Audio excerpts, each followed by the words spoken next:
بسم اللہ الرحمن الرحیم۔ آج ہمارے مغربی فکر و فلسفہ کورس کا 8واں سبق ہے۔ ہم ایک سلسلہ چلا رہے تھے کہ مغربی افکار اور اصطلاحات کا تعارف اور اس کا اسلامی پیراڈائم میں تجزیہ اور محاکمہ۔ آج کے سبق میں ایک اہم عنوان جو مغربی اصطلاحات میں سے اور فلسفوں میں سے ایک اہم فلسفہ ہے وہ ہے ترقی، یعنی پروگرس کا مغربی تصور۔ پروگرس یعنی پیش رفت، یہ مغرب کے اہم ترین عقیدوں میں سے ہیں۔ حسن عسکری صاحب، جن کی کتاب میں آپ کو دے چکا ہوں جدیدیت، وہ اس کے ماہر تھے ان فلسفوں کے، وہ کہا کرتے تھے کہ ترقی یعنی پروگرس ایسا لفظ ہے جس میں مغربی تہذیب کی پوری ذہنیت بند ہے، اور یہ حقیقت بھی ہے کہ انسانی تاریخ بالکل سیدھی خطی مستقیم میں آگے بڑھ رہی ہے، اور یہ خط جو ہے نہ پیچھے کو جاتا ہے اور نہ آگے، نہ جو ہے وہ دائیں بائیں مائل ہوتا ہے، بلکہ یہ آگے بڑھتا رہتا ہے۔ اسی کو انسانی ترقی کہتے ہیں، یعنی انسانی تاریخ کی ترقی۔ اور اسی ترقی سے جو ہے پھر مغرب نے پوری دنیا کو متاثر کیا، خصوصاً مسلم ممالک اور پسماندہ ممالک کو۔ ترقی یعنی پروگرس کے بارے میں مغرب کا تصور کیا ہے، ترقی سے کیا مراد لیا جاتا ہے؟ تو پروگرس کے معنی جب آپ سوشل سائنس پڑھیں گے تو کتابوں میں آپ کو مختلف تعبیرات کے ساتھ تعریفیں ملیں گی، لیکن ان تمام تعریفات کو اگر ہم آسانی اور سہولت کے ساتھ تعبیر کریں تو یوں کہہ سکتے ہیں کہ جدید معاشی اور سیاسی فکر و فلسفہ میں ترقی سے مراد اس معاشرے میں رہنے والوں کی معیاری زندگی کی بلندی کا نام ترقی ہے۔ یعنی جدید معاشروں میں رہنے والوں کے معیاری زندگی کی بلند سطح کی طرف جو سفر ہے، اسی کا نام ترقی ہے۔ اب جس معاشرے کا معیار زندگی بلند ہوگا تو وہ معاشرہ ترقی یافتہ ہوگا، اور جس معاشرے کا معیار زندگی کمتر ہوگا تو وہ معاشرہ غیر ترقی یافتہ کہلائے گا۔ اب معیار زندگی کیا ہے کہ معیار زندگی بلند ہو تو وہ ترقی یافتہ معاشرہ، اور اگر معیار زندگی کمتر ہو تو وہ غیر ترقی یافتہ معاشرہ ہے۔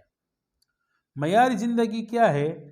اس کے لیے بھی مغرب نے کچھ علامتیں اور کچھ چیزیں مقرر کی ہیں کہ اگر وہ چیزیں موجود ہے تو یہ معاشرہ اپنے معیار پر پورا اتر رہا ہے، اور اگر وہ چیزیں کم ہے یا موجود نہیں ہیں تو معاشرہ پھر ترقی کے معیار سے نیچے ہے۔ اس میں سب سے پہلی جو چیز ہے، یعنی معیار کون سی چیزوں سے معیار کی تعین کیسے ہوگی،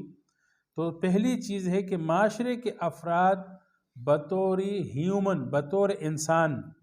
اپنی خواہشات کو آزادانہ اور اچھے سے اچھے طریقے سے پورے کر سکے۔ پہلی چیز، جس طرح کہ انسانیت کے فلسفے میں آیا تھا آزادی کا فلسفہ۔ دوسری بات کہ خواہشات پوری کرنے کے تمام اشیاء، ذرائع اور وسائل وافر مقدار میں موجود ہو۔ اب وہ کون کون سے وسائل ہیں، کون کون سے ذرائع ہیں؟ تو اس میں سب سے پہلی جو چیز ہے وہ یہ کہ ضروری ہے کہ سائنسی پروگرس ہو رہا ہو اور نئی ایجادات آ رہی ہو تاکہ انسان اپنی خواہشات کو آسانی سے پورا کر سکے۔ دوسری چیز، انفراسٹرکچر اعلیٰ معیار کا ہو۔ اس سے مراد یہ ہے کہ بلڈنگ، روڈز اور بجلی کی ترسیل، گاڑیاں، ذرائع آمد و رفت، یہ اعلیٰ معیار کے ہو۔ یونیورسٹیز ہو، ہاسپٹلز ہو، ٹرسٹ ہو وغیرہ وغیرہ، یہ سب انفراسٹرکچر میں آتا ہے، یہ اعلیٰ معیار کے ہو۔ مثلا اگر کسی ملک میں یہ چیزیں انفراسٹرکچر اگر کمزور ہے، روڈ خراب ہے، وہاں پر مکانات خستہ ہے، بلڈنگیں نہیں ہیں، اور ہاسپٹل کی سہولت نہیں ہے، تعلیمی اداروں، کالجز اور یونیورسٹی کی سہولت نہیں ہے، تو پھر ترقی یافتہ نہیں ہوگا۔ تو انفراسٹرکچر اعلیٰ معیار کا ہو، یہ دوسری چیز ہے۔ تیسری چیز کہ وسائل اور مادیات کی فراوانی ہو، یعنی فی کس کی آمدنی زیادہ ہو۔ آج باقاعدہ طور پہ معاشرے کا انڈیکس جب بنتا ہے تو فی کس کی آمدنی نکالی جاتی ہے، اور اسی سے پھر معاشروں کی درجہ بندی کی جاتی ہے کہ کون سا معاشرہ ترقی یافتہ ہے اور کون سا معاشرہ ترقی کے کون سے مرحلے میں ہے۔ کیونکہ فی کس یعنی ہر فرد کے ساتھ اور ہر شخص کے پاس اگر وسائل ہو اور آمدنی زیادہ ہو تو وہ اپنی خواہشات کو پوری کر سکے گا، لیکن اگر اس کے پاس آمدنی نہیں ہے، پیسے نہیں ہیں اور کمائی نہیں ہے، کمائی کا کوئی اعلیٰ انتظام اور وسیلہ ذریعہ نہیں ہے، تو وہ اپنی خواہش کو کیسے پوری کرے گا؟ چوتھی جو چیز ہے کہ معاشرے میں ایسے رسم و رواج اور قوانین نہ ہوں جو انسانی خواہشات پہ قدغن لگائے، رکاوٹ اور پابندی لگائے، چاہے وہ رکاوٹیں مذہبی احکام ہو یا رسم و رواج کی پابندیاں ہوں، ایسا کچھ نہ ہو جو انسانی خواہشات کو پورا کرنے میں پابندی اور قدغن لگائے۔ کیونکہ کبھی ایسے ہوتا ہے کہ خواہش پوری کرنے کے وسائل، ذرائع وافر مقدار میں موجود ہوتے ہیں، لیکن بہت ساری خواہشات انسان پوری نہیں کر سکتا کیونکہ وہ معاشرے کے رسم و رواج کے خلاف ہے، کیونکہ وہ کسی مذہبی حکم کے خلاف ہے، مذہب اس کو صحیح نہیں سمجھتا تو انسان نہیں کر سکتا۔ تو ایسی کوئی پابندی مذہبی ہو یا معاشرتی ہو، ایسی کوئی پابندی نہ ہو کہ جس سے انسان کی خواہش پوری کرنے میں رکاوٹ ثابت ہو۔ خلاصہ یہ کہ کسی بھی معاشرے میں سائنسی، معاشی، مالی، مادی خواہشات کی آزادی کی سہولیات اتنی وافر مقدار میں ہوں کہ جس سے معیار زندگی بلند سے بلند ہوتی جا رہی ہو، تو اسی کا نام ترقی ہے۔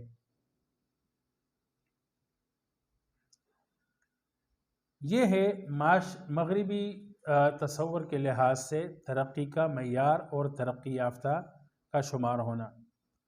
اب مغربی تصور میں پسماندہ معاشرہ کون سا ہے؟ تو ہر وہ معاشرہ پسماندہ ہے جس میں مذکورہ چیزیں بالکل بھی نہ ہو یا ناقص طریقے پر ہو، یا وسائل ہو لیکن وہ معاشرتی رسوم میں جکڑا ہوا معاشرہ ہے، یا مذہبی احکامات کی پابندیوں میں جکڑا ہوا ہے، یا انفراسٹرکچر جو ہے وہ ناقص ہو، روڈ خراب ہو، ہاسپٹل نہ ہو، کالج اور یونیورسٹیز نہ ہوں وغیرہ، بلڈنگیں نہ ہوں، اور آبادی کے لحاظ سے کمیابی ہو، یا مادی وسائل اور ذرائع کی کمیابی ہو، یعنی فی کس کی آمدنی آپ دیکھیں جس طرح پاکستان میں ہے کہ 15,000 یا 25,000، جو مہنگائی کے لحاظ سے جو ہے وہ ضروریات کے لیے یعنی کافی نہیں ہے، تو انسانی خواہشات کو وہ کیسے پورا کرے؟ اسی طرح جس معاشرے میں سائنسی علوم سے بے اعتنائی ہو، بے پرواہی ہو، تو اس تصور یعنی مغربی تصور میں یہ معاشرہ جو ہے وہ زوال پذیر ہوگا اور غیر ترقی یافتہ ہوگا۔ تو اس معیار کے مطابق جو ہے وہ آج مغرب ترقی یافتہ ہے، اور جو ہمارے مشرقی ممالک ہے یا تو وہ پسماندہ ہے یا وہ ترقی پذیر ہے۔ ترقی پذیر ہونے کا مطلب یہ ہے کہ وہ معاشرے یا وہ ممالک جو آہستہ آہستہ مغربی طرز زندگی کی طرف جا رہے ہیں، تو مغرب کہتا ہے کہ یہ ہم تک پہنچنے کی کوشش میں ہے، راستے میں ہے، تو اس کو ترقی پذیر کہا جاتا ہے۔ اب یہ جو ترقی ہے یعنی پروگرس ہے مغربی تصور میں،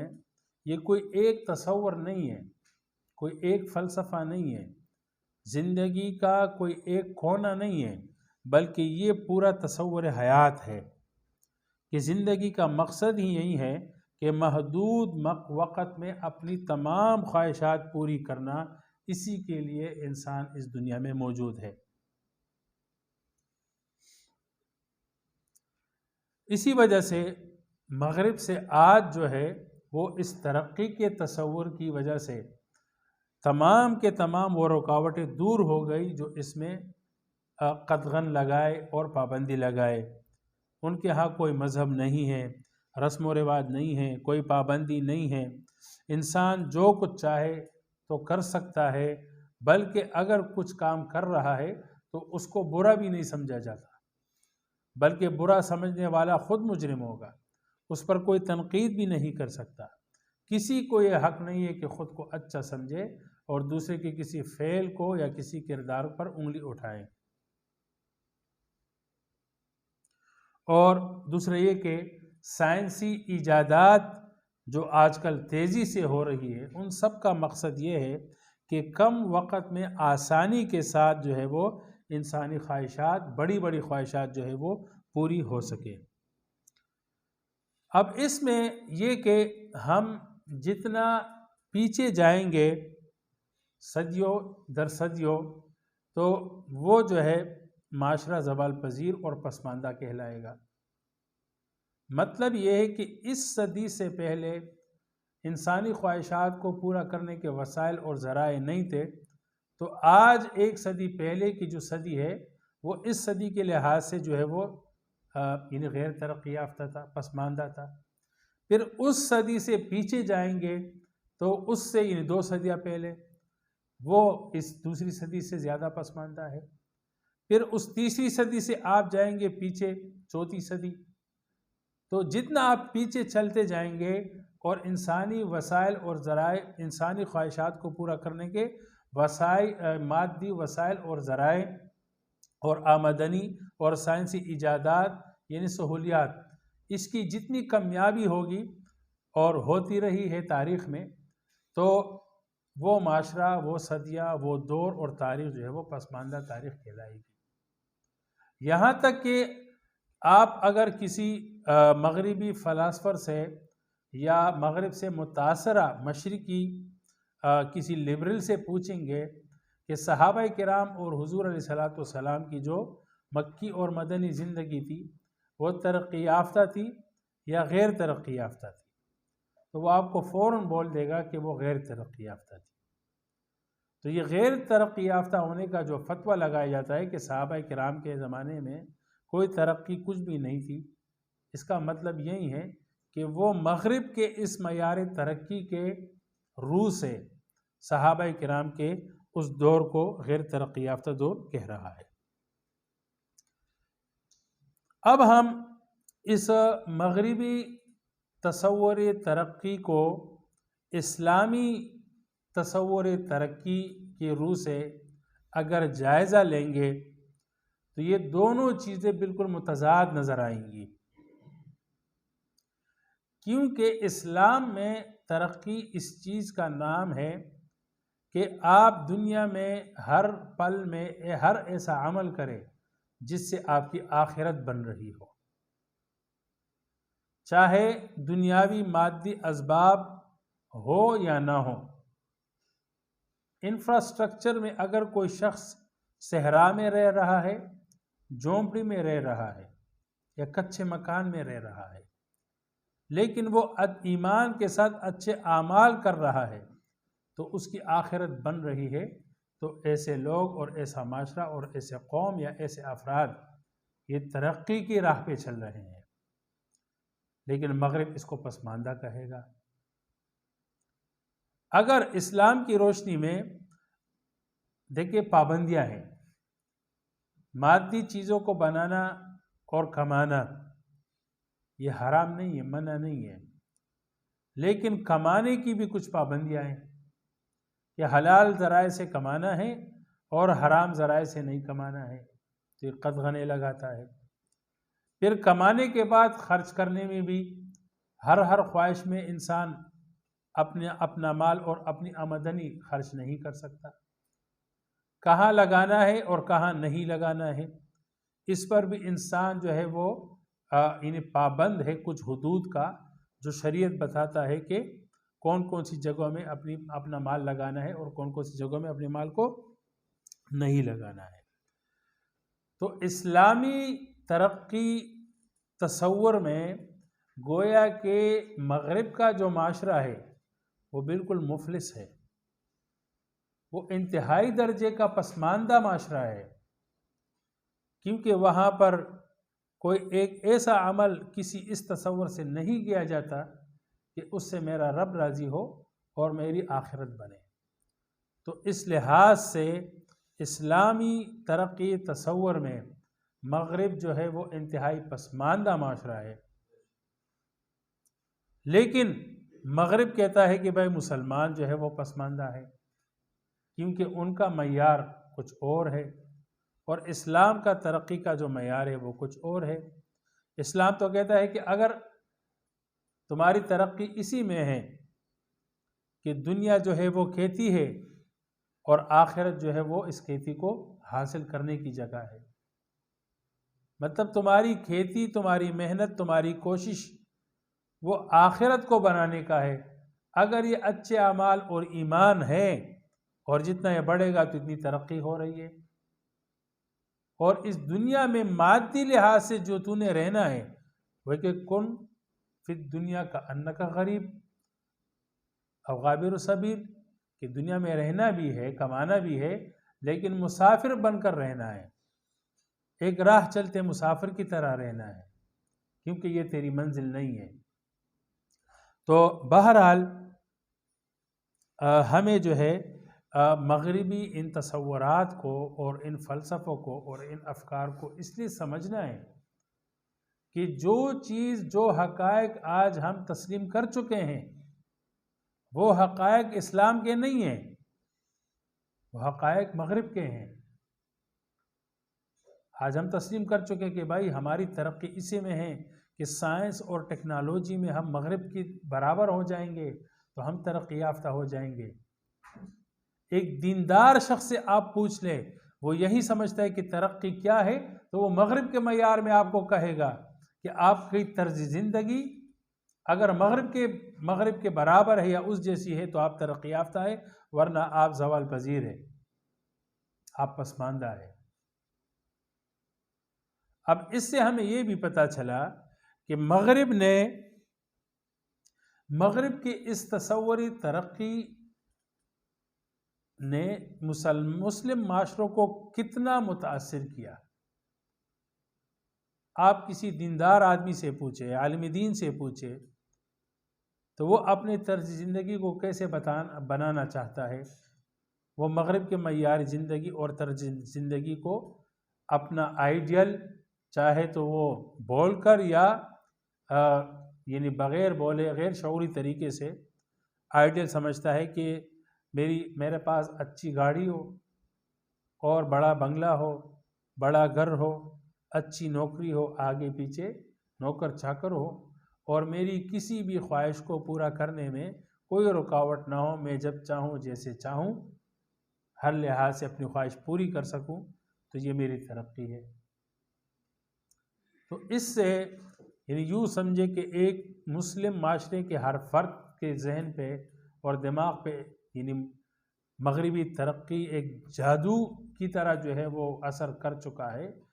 اور مسحور ہو چکے ہیں، مجنون ہو چکے ہیں کہ ہر ایک مغربی طرز زندگی کو اپنانے کی تگ و دو میں لگا ہوا ہے اور اسی کو ترقی کا معیار سمجھ بیٹھے ہیں۔ تو ہمیں مغربی ان تصورات کو سمجھنا ہے کہ کیا جو چیزیں آج ہم تسلیم کر چکے ہیں وہ اسلام میں بھی وہ حقائق مسلمہ ہے، یا اسلام میں وہ حقائق بالکل مسترد ہے، ان کی کوئی حیثیت نہیں ہے۔ لیکن جب ہمیں پتہ ہی نہیں ہوگا کہ مغرب کا معیار کیا ہے اور اسلام کا معیار کیا ہے، تو جب ہمیں ان دونوں معیاروں کا پتہ نہیں ہوگا تو کبھی کبھی ہم غیر شعوری طریقے سے مغرب کے معیارات کو تسلیم کر چکے ہوتے ہیں اور انہی کو حقائق سمجھ رہے ہوتے ہیں، جبکہ اسلام میں وہ حقائق نہیں ہوتے، بلکہ وہ تو دنیا، وہ تو دھوکہ ہے، متاع الغرور ہے۔ تو بہرحال یہ تھا اسلامی ترقی کا تصور اور مغربی ترقی کا تصور، اور دونوں کا تقابل۔ وآخر دعوانا الحمدللہ رب العالمین۔